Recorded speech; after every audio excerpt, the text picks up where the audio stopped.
Hi guys, we're going to take a look at solving one-step algebra problems today.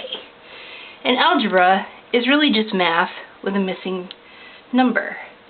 So if I had something plus 5 equals 12, you already know what the something is, but this is what your brain really thinks.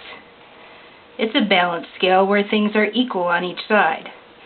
And I want the something to be all by itself. So I need to get rid of what's with it. In order to get rid of an adding 5, I have to do its opposite, which is to subtract 5. And since it's in balance, I have to do that thing to both sides. I'm going to draw my big fat line. And then I'm going to have my opposites cancel each other out so that my x is indeed all by itself. And it is going to equal whatever 12 minus 5 is. And that's 7. To check yourself, you can go back to the original problem and say, is 7 plus 5 equal to 12? Well, is it? Yes. Today 12 does equal 12, so it checks. Let's try if there's subtraction in our problem. And the reason we need to go through these steps is because the numbers are going to start to get bigger. In fact, I may have 81 is equal to x minus 52. Not so easy to just do off the top of your head. So our brain thinks it's a balanced scale, and in order to do this, I'm going to do the opposite of minusing 52, which is to add 52 to each side. Again, keeping in balance and drawing my big fat line. My opposites will cancel each other out so that the x is left alone, and it will equal 133. And we can always go back and check. Is 133 minus 52 going to be equal to 81? And yes, 81 equals 81. So it checks.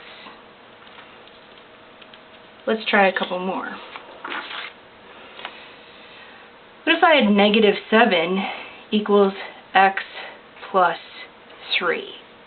That one gets a little harder, so you definitely want your brain to think it's a balanced scale and I need to get the x, the variable, all alone. So the opposite of adding 3 is to minus 3, again on each side because it's in balance. And my opposites cancel each other out, and x will equal, well, if these two are together, a minus and a minus, they are going to join forces and have a negative 10. Negative 10 plus a 3 does equal negative 7 to check your work.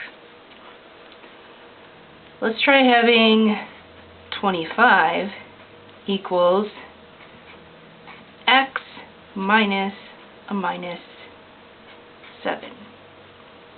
Uh-oh, I see minus a minus, and what is the Hulk going to do?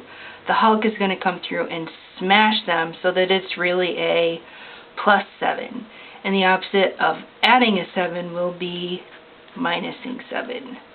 Minusing 7 on each side and drawing my big fat line. My opposites will cancel, and I'll have x equals 18. Let's double check because the Hulk smashed our problem apart. Let's do a check. Does 25 equal 18 minus a minus 7? Well, the Hulk's still going to come through and smash these together. Is 25 equal to 25? Check. Remember our steps. Your object is to always get the variable alone.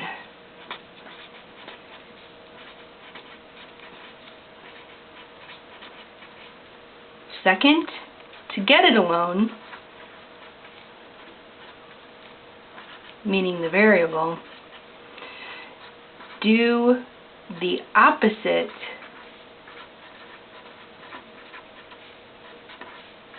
of whatever is with it.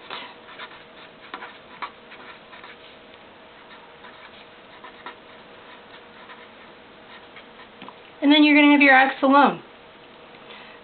the inverse operations are the opposite operations. Don't forget, and I'll see you on the flip side.